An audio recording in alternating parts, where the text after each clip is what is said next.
जय माता दी दोस्तों, कैसे हैं आप। उम्मीद करती हूँ कि आप सभी लोग अच्छे होंगे। तो आज अपने इस वीडियो में मैं आपको लेके आई हूँ नारियल के बारे में। अब आप सोचेंगे कि नारियल के बारे में क्या विषय होगा, तो छोटी सी चीज़ है। नारियल के विषय में ये है कि जो नारियल का हम बीज जो देखते हैं वो किस काम में आता है। तो इस उपाय का नाम ही है कि नारियल के बीज से आप संतान प्राप्ति कर सकते हैं। तो जब भी हम नारियल ख़रीदते हैं, ऐसा बहुत होता है कि हमें उसमें बीज दिखाई देता है। बहुत लोग क्या करते हैं, उसको फेंक देते हैं, और जिन लोगों को पता होता है वो कैसे लेते हैं, उसका सही तरीका क्या है, वो भी मैं आपको अपने इस वीडियो में बताती हूँ। तो चलिए, नारियल को फोड़ते समय उसमें से जो पानी निकलता है और इसके साथ ही इसके अंदर से एक सफ़ेद रंग का बीज होता है। अगर नारियल ख़राब हो और उसके बावजूद भी अगर उसमें बीज हो तो उसका इस्तेमाल आप लोग नहीं करना चाहिए। अगर आपका नारियल बिल्कुल साफ़ है, मतलब जैसे एकदम जब हम तोड़ते हैं तो पानी भरा रहता है और एकदम सफ़ेद रहता है, और उसके अंदर जो बीज रहता है उसका ही इस्तेमाल हम लोगों को करना चाहिए, जिसे संतान प्राप्ति का बीज कहा जाता है। मान्यता है, जो पौराणिक कथाओं में मैंने काफ़ी सुना है कि जो नारियल के बीज होते हैं वो बहुत ही ज़्यादा अच्छा और शुभ माना जाता है, खासतौर उन महिलाओं के लिए जिसको संतान की इच्छा है, संतान पाना चाहती है या संतान नहीं हो रहा है।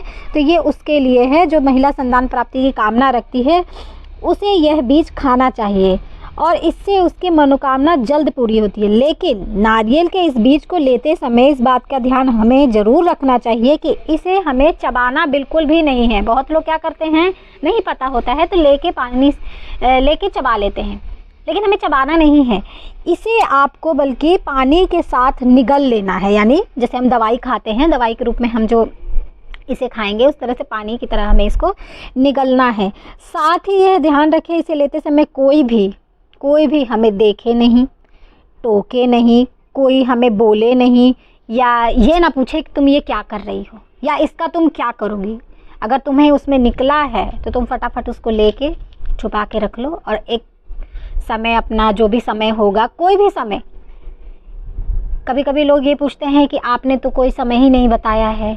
समय बताने की ज़रूरत नहीं है। कभी भी, किसी भी समय, कोई भी समय अगर आपको उस नारियल का बीज मिलता है, बस आप उसे लीजिए। जब फोड़ते हैं तो उसको आप फटाक से लीजिए और अपने पास रख लीजिए, और जब भी आपको मौका मिले, समय मिले, जब आप फ्री हो, उसी समय आप इस बीज को लीजिए और पानी के साथ निगल लीजिए। किसी को मौका मत दीजिए कि आपको वो टोके। उसमें के बीज को अवश्य ले लेना चाहिए। जो भी महिला हो, अगर आपके घर में हो, आपकी बहन हो, या ऐसा कोई हो जिसको बहुत ज़्यादा ज़रूरत हो, तो इस नारियल के उपाय से उसे संतान की प्राप्ति हो जाती है। अगर एक बार नहीं होता है तो ऐसा आपके साथ 2 बार भी कर सकते। कभी कभी क्या होता है कि लोग कहते हैं हमने तो लिया था, हमारे साथ तो कुछ हुआ ही नहीं। तो ऐसा नहीं होता। कुछ भगवान में आस्था भी रखनी होती है। हमें अपने मन में अपने इष्ट देव को ज़रूर याद करना चाहिए। जो भी आपके इष्ट देव हैं, जिसको भी आप ज़्यादा मानते हैं, पूजते हैं, आप उनका ध्यान ज़रूर रखिए, मन साफ रखिए। और सबसे बड़ी बात, आपको भगवान पे विश्वास ज़रूर रखना है कि ये कार्य मेरा ज़रूर पूरा होगा, या मुझे संतान की प्राप्ति हो रही है, या मुझे संतान की प्राप्ति ज़रूर होगी। तब जाके आपका ये उपाय जो है एक समय सफल होगा। आप ये उपाय करके देखिए, करवा के देखिए, आपको इसका रिज़ल्ट ज़रूर मिलेगा। जय माता दी।